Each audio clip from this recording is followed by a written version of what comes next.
د خپل کور خوشحالي دا تر هر چا ډیره مهمه او ضروري ده. اول باید موږ او تاسو په دا خپل کور کې خوشحاله واوسیږو او بیا د باندې خوشحاله واوسیږو. که چیرته موږ او تاسو په خپل کور کې په جنجال اخته یو او یا غمجن یو نو په دې پوه شئ چې په هیڅ یو ځای کې به موږ او تاسو خوشحاله نشو. په همدې خاطر باندې زموږ نننۍ موضوع هغه د کور خوشحالي ده. د کور خوشحالي دا ضروري ده، دا مهمه ده. حتی الله جل جلاله په قرآن شریف کې هم دې ته اشارتا یو په یو آیت کې ویلي دي چې الله جل جلاله تاسې جوړې جوړې پیدا کړي نر او ښځه د څه دپاره؟ د دې دپاره چې تاسو آرامه مطمئن او خوشحاله ژوند وکړي. او الله جل جلاله فرمایي چې ما ستاسې په منځ کې مینه او محبت په یو بل باندې شفقت او مهرباني دا عادتونه ما په تاسې کې اچولي دي. نو دا دی الله جل جلاله له لویو نښو نښانو څخه ده او دا دی الله په موږ او تاسو باندې لوی فضل ده چې الله جل جلاله موږ تاسو ته کور راکړی، کورنۍ راکړې ده او خپلو خپلوانې راکړې دي. څنګه کولی شو چې موږ او تاسې خوشحاله کورنۍ رامنځته کړو؟ د دې لپاره باید موږ او تاسو 4 مهم کارونه وکړو او 4 مهم کارونه باید ونه کړو. که چېرته موږ او تاسو دغه 4 مهم کارونه وکړو او دغه 4 مهم کارونه پرېږدو ویې نه کړو نو یقینا چې موږ او تاسو به یو خوشحاله مطمئنه او ډېره بهترینه او زبردسته کورنۍ به ولرو. هغه کارونه چې باید وکړو په اول قدم کې هغه څه شی ده؟ احترام، د یو بل احترام. که چېرته په یوه کورنۍ کې د دې کورنۍ د اعضاو ترمنځ د یو بل احترام موجود وي که نه نو تاسې یقین وکړئ چې دا به ډېره یو بهترین او خوشحاله کورنۍ وي. خو که چېرته په یوه کورنۍ کې خوشحالي نه د یو بل احترام نه ادب نه نو په هغه کورنۍ کې بیا هیڅکله هم آرامش، سکون او خوشحالي نشي راتللی. احترام صرف د مشرانو نه بلکې حتی د ماشومانو هم باید موږ او تاسو ماشومان د دې هم باید موږ او تاسو احترام وکړو. صحیح ده چې دا ماشومان دي خو ماشومان هم ګوره خپل عزت لري او خپل احساس لري. موږ او تاسو باید حتی که چېرته غواړو چې کورنۍ مو خوشحاله کورنۍ وي باید د ماشومانو هم بې عزتي ونه کړو. صرف د سپین ږیرو د مشرانو نه بلکې حتی د ښځو هم باید په دې کورنۍ کې احترام او عزت موجود وي. تاسو څه فکر کوئ چې په یو کورنۍ کې کنځاوې وي که نه؟ د خره لورې، د سپي لورې، خره، د خرزو دا رقم پوچ رد چې په یو کورنۍ کې موجود وي که نه نو تاسو څه فکر کوئ چې دا به خوشحاله کورنۍ واوسیږي؟ هېڅکله نه. یو کورنۍ هېڅ وخت کې خوشحاله کېدلی نشي تر څو چې په هغه کې ادب او احترام نه وي. الله جل جلاله موږ تاسو ته ادب او احترام، محمد علیه الصلاة والسلام موږ تاسو ته ادب او احترام راښودلی ده. حتی په قرآن شریف کې الله جل جلاله موږ تاسو ته وایي چې تاسو به نبي علیه الصلاة والسلام ته په ډېره ښه طریقه باندې اواز کوئ، اواز به ټیټ ساتئ. په کورنۍ کې چې چیغې او بغارې که نه او اوازونه یې او شور او شغپ تاسو څه فکر کوئ دا کورنۍ به آرام کړو؟ نه نه نه نه. تر څو پورې چې احترام د یو بل احترام موږ او تاسو ونه کړو که نه او ویې نه پېژنو تر هغه وخته پورې موږ او تاسو خوشحاله انسانان نشو اوسېدلی. نو دا لازمه ده چې باید موږ او تاسو په کورنۍ کې چې څومره وګړي دي حتی که چا سره په کورنۍ کې خادمان هم وي باید ادب او احترام یې وکړي. صحیح ده چې یو نفر د غریب ده، صحیح ده چې ستاسو یو خادم ده، صحیح ده چې ستاسو یو کارمند ده، صحیح ده چې ماشوم ده، خو ګورئ هر څوک خپل ځای لري او هر څوک له تا نه احترام او ادب غواړي. په یو کورنۍ کې باید کنځاوې نه وي. متاسفانه زموږ په افغانستان کې یا زموږ په پښتنو کې په نور داسې یو بد عادتونه دي چې په نورو قومونو کې نشته. بس په راننوتو سره یو مشر په کنځاو باندې شروع کوي. دا د افسوس ځای ده. تر ټولو بهترین انسان زموږ او ستاسو په دین کې هغه ده. نبی علیه الصلاة والسلام فرمایي چې اول په کور کې باید ښه واوسیږي. اول باید دی په کور کې ښه واوسیږي. موږ تاسو د خپل آبرو، د عزت، د خوشحالي صحیح شوه د دې خیال ساتو خو بیرون له کور نه بیرون باید زه ښه سړی واوسیږم د دې لپاره چې خلک زما عزت وکړي. په درنه سترګه راته وګوري، خو په داخل د کور کې بیا زما عادت بیا بدل شي، هلته بیا نه مسلماني نه احترامي او نه عزت وي. نو باید موږ تاسو که هر څوک په دې کورنۍ کې، حتی که موږ سره داسې یو څوک وي چې معیوب وي، صحیح شو، معیوب مثلا په خط کې ګوډ وي یا په سترګه کې څه مشکل وي یا په غوږونو کې یا په لاسونو کې یا په مخ کې، هېڅ خبره نشته. موږ تاسو باندې لازم ده چې حتی د خپلو معیوبینو هم احترام وکړو او په بده القابو باندې، په بدو خبرو باندې باید هغوی ونه ځورو او نه بې عزتي وکړو. نو دا اولنی مهم کار ده.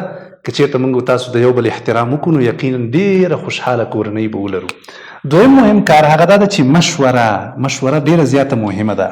زموږ او ستاسو دین کې مشوره ځانګړی مقام لري، ډېر مهم شی ده. صحیح شوه؟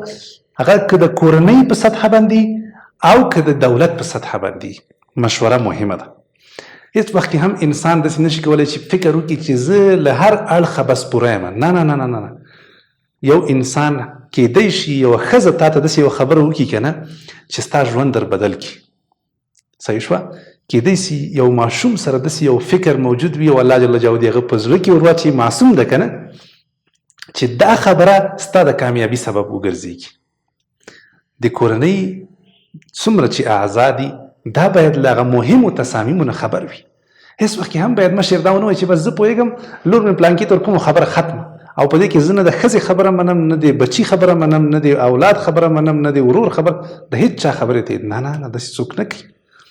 چې خیخي کوئ، یو پروګرام کوئ، یو څه غټ تصمیم نیسئ په ژوند کې، ډېره مهمه ده چې باید کینئ په مینه او محبت یو بل سره مشورې وکړئ. ګورئ کله ناکله یو ډېره مهمه خبره خو ورکوي، انسان فکر کوي په خپل فکر نه ورته رسېږي، خو چې تر څو په یو مجلس کې کینني او د یو څو مهمو خلکو خبرې وانوري، تر هغه وخته پورې نتیجه نشي ترلاسه کولی. کله ناکله والله زه د داسې یو انسان نه یو څه زده کومه که نه چې هغه ډېر زیات په د علمي لحاظه، مالي لحاظه یو ورک انسان وي، خلک ورته ارزښت نه ورکوي، خو یو خبرې له خولې نه راوځي چې زه ورته حیران شم. مشوره ډېره زیاته مهمه ده. څوک چې مشوره وکړي هغه مایوسه کېږي نه. ګوره مشوره کوئ او انشاءالله بیا پر مخ باندې ځئ. داسې مه کوئ چې زه څه وایم بس امقه به کېږي او خبره ختمه. دا دیکتاتوري نظام په کورنۍ کې دا د خوشحالۍ سبب نه ګرځي، بلکې دا د مصیبتونو سبب ګرځي. خود سرانه فیصلې کول دا صحیح کار نه ده. مشوره کوئ، ښځو سره مشوره کوئ، ماشومانو سره مشوره کوئ. که تاسو پوهېږئ چې قضیه ډېره مهمه ده، حساسه ده او دا له کوره باید ونوځي، صحیح ده، ماشومان ته لرې کړي، خو د کورنۍ کې خو باید مشوره وي که نه. صحیح شوه؟ مشوره سره ډېر زیات خیر و برکت راځي، خوشحالي راځي، آینده کې د کورنۍ ترمنځ اختلافات نه راځي. دریم مهم کار چې باید موږ تاسو د یوې خوشحاله کورنۍ د رامنځته کولو په خاطر وکړو هغه مصروفیت. موږ تاسو وینو که نه چې ځینې خلک متاسفانه قرار فارغه ناست وي، نه کار معلوم ده نه روزګار معلوم ده، بس صرف خوري وسکي او کرا ناسته. ورور مې خارج ته تللی ده، خبره ختمه ده، په ارامه سره ناسته، مفتخور. دا مفتخوري عادت باید موږ تاسو نور ورکو. که چېرته غواړئ چې تاسو خوشحاله کورنۍ ولرئ او کورنۍ خوشحاله ګوره ډېره زیاته مهمه ده. لکه څنګه مې چې اول کې وویلې، نو فارغه مه کښېنئ، هر څه مو چې له لاسه کېږي ویې کړئ. که کاروبار درته نه پیدا کېږي، پیسې نشئ ګټلی، مفت یو ځای کې مصروف شئ، خو مصروفه شئ. بیکاره هر هغه نارینه چې بیکاره په کور کې کښېني، ګورئ په کور کې به لانجې راځي، اختلافات به راځي او جنجالونه به رامنځته کېږي. نو هېڅ وخت کې هم بیکاره مه کښېنئ. او زمونږ او ستاسو دا دین بیکاره انسانان ګوره نه خوښوي، او موږ هم بل چاته په انتظار کې ځینې ځوانان موږ ته اړیکه ونیسي وایي چې ورور مې له خارج نه پیسې رالیږي، دغه اوس 13 کلن 40 کلن په آرام سره، نو ماته څه ضرورت؟ صحیح ده چې تا ته نن ضرورت نشته، خو دا ټول عمر خو تا ته هغه پیسې نشي رالیږی، او دا هم ګوره ښه کار نه ده. پیسې اخیستونکی دا هېڅ وخت کې هم سرلوړی نشي ګرځېدلی، پیسې ورکوونکی به سرلوړی ګرځي. او هغه څوک چې پیسې بل ته ورکوي هغه عزتمند ده تر هغه چا چې پیسې اخلي. نو د بل چا د ورور، د ماما، د پلار، د بل چا په تمه مه کښېنئ او کاروبار وکړئ. حتی ښځې که کولی شي دا خویندې چې په خپل کور کې داسې یو کار روان کړي چې د میاشتې 2000-3000 افغانۍ هم چې وګټي که نه، دا ډېره یو ښه خبره ده. دا څه مطلب شو چې ټول عمر ښځې د کور په کارونو کې دا عمر تیر کړي، دا خو مناسب کار نه ده کنه. په خپل کلی کې گاون کې وګورئ چې یو څوک شته یو ښځه خو به حتما نه کنه چې هغه به څه کوي، یو خیاطي به کوي یا به کور کې د ماشومانو کالي ګنډي یا به یو څه شی خرڅوي. زمونږ په ګاون کې یوه ښځه ده څه شی کوي، بوغبندونه ګنډي، ټیکه اخلي له منډۍ نه، صحیح شوه، او بیا ورسره کشکونه اخلي، په کور کې ماشین یې ښایي، ښه زبردست بوغبند ګنډي. په څو یې خرڅوي؟ یو بوغبند په 1500 افغانۍ، او زه یقین لرم کېدی شي دې ته به 2-2.5 روپۍ تمامېږي. زیات نه زیات مصرف چې د دې پې راشي 300. ته فکر وکړه د ورځې دا ښځې ټولې ور روانې دي او هغه ترې نه اخلي. نو یوه ښځه که وغواړي په کور کې په ډېره اسانۍ سره یو کاروبار یو څه شی روانولی شي، د ښځو دونه مصارفات نه وي، که کمې پیسې هم ورته راشي نو په ګډه سره انشاءالله دا فامیل څنګه کېږي، پرمختګ کوي، هم به ورسره مصروفه وي، هم به خلکو ته خیر رسېدلی وي. که نور هېڅ نه وي، ماشومان د دې شاوخوا کورنۍ د خلکو راوغواړي او 50 افغانۍ فیس دې ترې نه واخلي، ماشومانو ته دې لیک لوست ور زده کړي، د مکتب کتابونو کې دې ورسره همکاري وکړي، قرآن کریم دې ورته وښیي، مونځ دې ورته وښیي. یقینا چې د ورځې 1 ساعت 2 ساعته هم دا د دې لپاره وباسي نو دا به یو بهترینه کورنۍ واوسېږي. ستاسو ماشومان او اولاد چې 19 کلن 18 کو فارغ یې بالکل پرې نه دی، چې په هر څه کې له هر چا سره مصروف یې کوي تر څو دوی انشاءالله یو څه وګټي او د آینده لپاره بیا مصروفه انسانان واوسېږي او مفتخور او سست پست هلکان له دوی نه جوړ نشي. خوشحاله کورنۍ هغه کورنۍ ده چې په هغه کې راشه درشه وي. صحیح شوه؟ خپلوي پالل ډیر مهم دي. پالل دا ځینې کورنۍ زمین هم ډیر زیات تشویش کوي، غمونه کوي، ځکه چې دوی تنها ژوند کوي. نو تنها ژوند ته مه خوشحاله کیږئ. ډیر داسې کورنۍ زه پیژنم الحمدلله چې کله هم موږ خبرېږو یا د بل چا کره تللي او یا نور خلک د دوی کره راغلي، خصوصا په خارج کې زموږ شاګردان دي ماشاءالله داسې میاشت نشته ده چې دوی یا بل چا کره نه تللي یا نور خپلوان یې دوی کره نه راغلي. نو دا څومره ښه خبره ده. نو راشه درشه دا مهمه ده. دا مه وایه چې مونږ کورنۍ روانه ده، زندگی روانه ده، نور خلک څه کوو، خپلوان درنه پاتې، مناسبتونه درنه پاتې، ځئ راځئ نه، نور خلک نه راولئ. په داسې طریقه باندې ژوند نه کیږي. که چېرې تاسو غواړئ چې خوشحاله واوسېږئ نو خامخا راشه درشه به پالئ، خپلوي به پالئ، صله رحمي به پالئ، د خپلوانو کره به هم ورځئ او هم به هغوی په ورین تندي په خوشحالي باندې کور ته رابلئ. هغه کارونه چې باید موږ او تاسو یې ونه کړو، ځکه دا کارونه زموږ او ستاسو خوشحالي له منځه وړي او زموږ او ستاسو کورنۍ یو بدبخته کورنۍ الله مکړه جوړوي. اول دا چې بدګماني، ډېر داسې خلک شته دي متاسفانه چې په خپله ښځه باندې بدګمانه دي، په خپل لور باندې بدګمانه دي، په خپل بچی باندې بدګمانه دي. دا بدګماني صحیح نه ده. زمونږ استاسو په دین کې ګوري دا غټه ګناه ده. الله جل جلاله حتی له غیبت نه هم وړاندې ذکر کړی. قرآن شریف وګورئ، له غیبت نه مخکې بدګماني ذکر کړی ده. د دې وجه دا ده چې بدګماني شروع شي بیا خبرې شروع شي، لکه نو وروسته پسې غیبت روانېږي. نو تاسو بدګماني مه کوئ، تر څو چې تاسو یو بل سره ژوند کوئ، راهنمایي وکړئ یو بل ته. صحیح شوه؟ تر څو هر څوک خپل عزت خوندي وساتي، ګناهونه ونه کړي، غلط کارونه ونه کړي، غلط روابط جوړ نه کړي، خو بدګماني مه کوئ. بدګماني دا سخته ګناه ده. په یو بل باندې بدګماني مه کوئ. دا مه وایئ چې پلانکی داسې ده او پلانکی داسې ده. یو بل که چېرته تاسو زړه کې څه شی راتلل، واضحه باندې هغه وایئ یو بل ته، تر څو د هر څه موضوعات څنګه شي، پاک صفا شي. یا مثلا پلانکی په کور کې غلا کوي، یا پلانکی د کور اسرار خلکو ته وایي، یا جنجالونه رامنځ نه نه نه نه، دا خبرې به نه کوئ. واضحه هر څه بیانوي، یو بل ته خبرې کوي، تر څو انشاءالله ستاسو په منځ کې بدګماني ونه اوسېږي. ډېر داسې کورونه شته دي چې کله دوی په کورونو کې ناست دي، خلک دي که نه مطمئن ناست دي، بس ګناهونه شروع کړي، یا ناروا فلمونه ګوري، یا مثلا ښځه او خاوند ناست دي ګناهونه کوي، هر رقم ګناهونه دي. هر که د موبایل له لارې دي، که د نور روابطو له لارې دي، دا ګناهونه د الله په خاطر باندې باید موږ تاسو ونه کړو.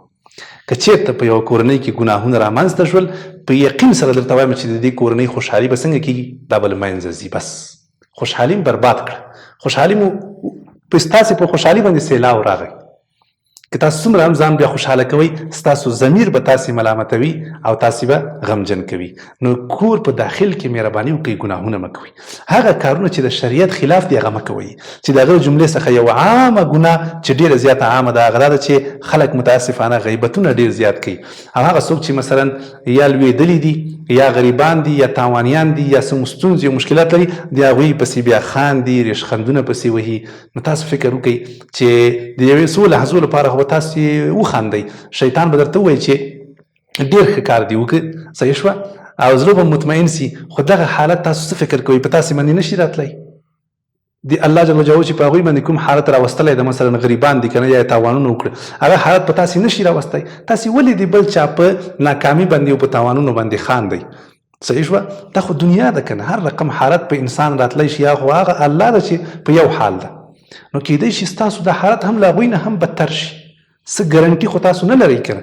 نو د بل چا په تاوان، د بل چا په غلطي، د بل چا په شاته تګ یا مشکل باندې کوشش وکړئ چې خوشحاله نشئ. صحیح شوه، مسلمانان ټول سره ورونه دي، مسلمانان دا څومره ښځې چې دي مسلمانان دا ټول یو بل سره خویندې دي.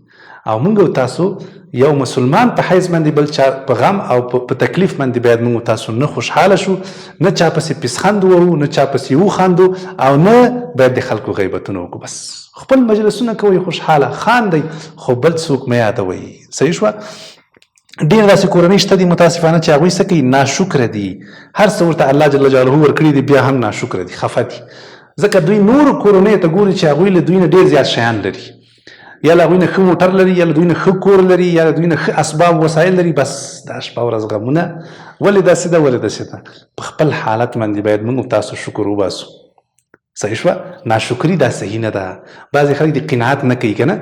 قناعت مطلب دا نه ده چې که راکښېنئ یو کار نه کوئ، کار کوئ، زحمت وباسئ او ژوند په ښه طریقه باندې جوړ کړئ، خو چې دا کوم ژوند تا ته الله درکړی ده په دې باندې قناعت وکړئ. صحیح شوه. دا ووایه چې یا الله ستا شکر ده، الحمدلله چې دا ژوند دې موږ ته راکړی، خوشحاله کورنۍ لرو، مطمئنه کورنۍ لرو. خو دا مه کوئ چې شپه ورځ به نورو خلکو په سوچونو کې تیر کوئ او دا خپله خوشحالي دا د نورو خلکو له وجې نه څنګه کوي، دا خرابه کوي. یوه مهمه خبره چې په دغه ذکر نه پاتې شوې هغه درته وایم، هغه دا ده چې راشه درشه دا مهمه ده، یو ځای اوسېدل مهم نه دي. یو ځای چې بعضې کورنۍ کې چې یو ځای اوسېږي که نه جنجالونه رامنځته کېږي، خبرې دي، شپه ورځ تشویشونه دي. بس دوی وایي چې که موږ اوس جدا شو نو اسمان برکت شي. هېڅ خبره په دې کې نشته. که چېرته ستاسو ګډ ژوند نه تېرېږي، صحیح شوه، تر دې دا غوره ده چې تاسو جدا ژوند وکړئ. په دې کې کوم شرعي ممانعات نشته او نه هم تاسو ګناهګاره کېږئ. ګناهګاره کېږئ په دې باندې چې راشه درشه بالکل قطع کړئ. یعنې د کور جدایي دا باید د دې سبب ونه ګرځېږي چې موږ تاسو بیخي صله رحمي قطع کړو، راشه درشه بند کړو او خبرې بندې کړو. صحیح شوه. په مناسبتونو کې یو بل ته ورتګ بند کړو، دا بیا صحیح نه ده. صحیح شوه. یعنی د کور جدایي باید د زړونو د جدایي سبب ونه ګرځېږي. موږ تاسو باوجود د دې چې کورونه هم سره جدا دي، خو مینه او محبت دا باید برقراره وي. د یو بل سره باید مینه او محبت وکړو او په ډېره ښه طریقه باندې صله رحمي وپالو، له یو بل سره مرسته او کومک وکړو څومره چې وس رسېږي. صحیح شوه. نو ضروري ده چې موږ او تاسو دغه اسلامي خبرې انشاءالله په نظر کې ونیسو او بهترینه خوشحاله کورنۍ رامنځته کړو. ځکه که موږ او تاسو خوشحاله واوسېږو نو انشاءالله زموږ او ستاسو د آینده نسل به په ډېره ښه طریقه باندې رالوی شي. خو که موږ او تاسو په خپله کورنۍ کې غمجن یو، همیشه لپاره جنګونه وي، اختلافات وي، لانجې وي، کنځاوې وي، بدرد وي، صحیح شوه، بدګمانیانې، نو په یقین سره اوسېږئ چې تاسو خو خپل ژوند هم برباد کړ، خو هغه بچي چې ستاسو راځي هغوی به هم آینده کې غمجن انسانان وي، تشویشي به وي، تکلیفونه به ولري رواني. نو څه مو کړل؟ هم مو خپل ژوند برباد کړ او هم مو د خپل اولاد آینده برباد کړ. د همدې په خاطر باندې ډېره ضروري ده چې په خپل کورنۍ کې باید اول موږ او تاسو خوشحاله واوسېږو، د دې لپاره چې انشاءالله په ټول ژوند کې زموږ او ستاسو خوشحالي عامه شي او هر ځای کې موږ تاسو خوشحاله واوسېږو. زموږ ستاسو آینده اولاد به هم انشاءالله سالم انسانان رالویږي. الله جل جلاله دې موږ تاسو ټولو ته خوشحاله کورنۍ رامنځته کړي او هغه کورنۍ کې چې اختلافات دي او لانجې دي او جنجالونه دي الله دې ټول حل کړي. والسلام علیکم.